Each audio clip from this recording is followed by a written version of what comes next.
Layanan catering bagi jamaah haji Indonesia di Tanah Suci menjadi salah satu sorotan tim pengawas pelaksanaan ibadah haji dari DPR. Sebelumnya di puncak ibadah haji banyak keluhan dari jamaah mengenai catering haji.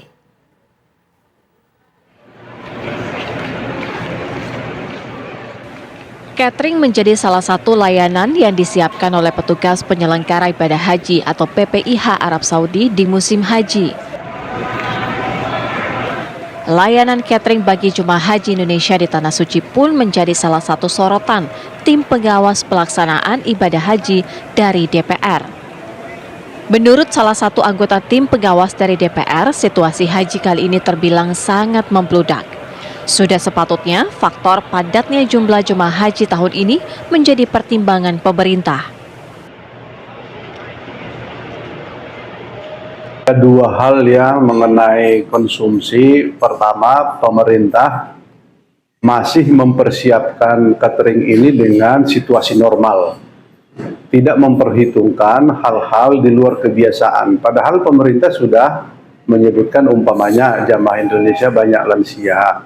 Kemudian situasi haji kali ini luar biasa membeludak dibanding tahun 2019 bisa 3 kali lipat. Maka sebetulnya faktor-faktor kredit itu di perjalanan sudah menjadi alternatif bagi pemerintah sebetulnya mengambil langkah-langkah. Karena tidak bisa mengantar makanan itu, baik yang sudah siap saji, baik yang berupa bahan, itu mengakibatkan banyak jamaah tidak mendapatkan konsumsi.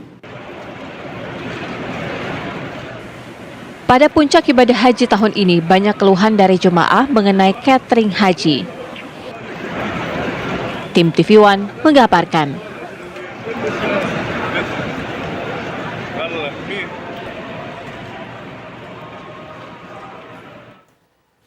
Lalu apa saja temuan dari tim pengawas haji DPR? Sudah bergabung bersama kami Ibu Dia Pitaloka, Wakil Ketua Komisi 8 DPR RI sekaligus tim pengawas haji DPR.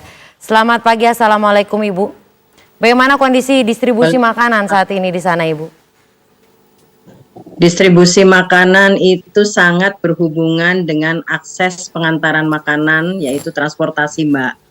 Dan kedua, kita juga menemukan beberapa persoalan, kayak misalnya makanannya ada beberapa yang kurang matang, nasinya juga, lalu komposisi gizinya ini mungkin harus lebih diperhatikan kualitasnya di depan.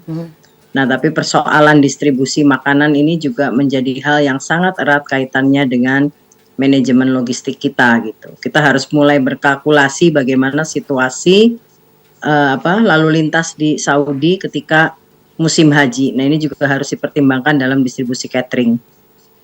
Terkait dengan permasalahan yang terjadi di Mina, bagaimana dengan kondisi saat itu dengan distribusi makanan bagi jamaah haji? Ya, distribusi makanan di Mina itu yang kita harus perhatikan adalah tidak meratanya akses terhadap pengantaran makanan. Nah, ini yang jadi persoalan karena di Mina itu akhirnya memang ada beberapa yang dapur yang beroperasi di Mina dan agak terlambat ya pengantaran makanan pada akhirnya untuk mencapai tenda-tenda jemaah. Dan ini memang situasi yang sangat kita prihatinkan lah ya, ini satu keprihatinan gitu. Kita juga memikirkan bagaimana jemaah itu bisa dapat akses makanan cepat waktu. Nah, ini yang menurut saya sangat fatal, bisa jadi sangat fatal akibatnya terhadap jemaah haji kita gitu. Dan menjadi perhatian kita semua karena kemarin sempat ramai begitu Ibu. Apa saja hasil temuan dari tim UAS DPR Republik Indonesia soal masyarik atau tim penyedia layanan haji di sana Ibu? Ya, masyarik ini ada 7 masyarik yang menaungi maktab-maktab di Mina. Kita salah satunya kita mendapatkan 71 maktab di Mina, yang satu maktab itu 3.000 orang perhitungannya. Berarti 71 itu kali 3.000 sekitar 210 ya, 215.000. Sementara jumlah jemaah kita itu bertambah 8.000.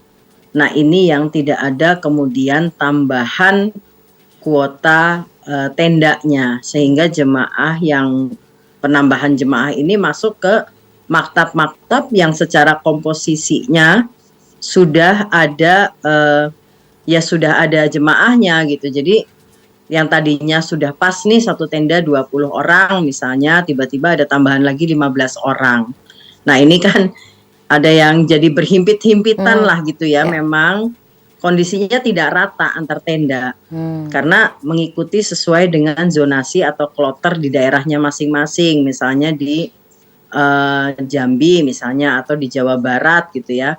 Itu ketika ada penambahan ya itu mengikuti distribusi kuota tambahan, sehingga ada tenda-tenda yang kedapatan tambahan jemaah yang sangat banyak atau terlalu banyak, tapi di sisi lain ada tenda-tenda yang memang tidak mendapatkan kuota tambahan jemaah. Nah ini yang menyebabkan berdesak-desakan di tenda-tenda yang mendapatkan kuota tambahan jemaah gitu.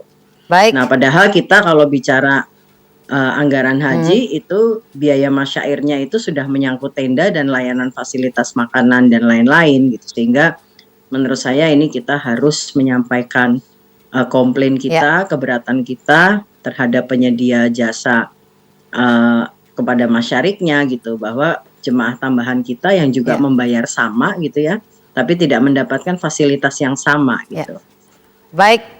Baik Ibu Dia Pitaloka, Wakil Ketua Komisi 8 DPR RI, dan kita harapkan evaluasi ini menjadi pelajaran buat kita semua sehingga pelayanan haji ke depannya akan menjadi lebih baik.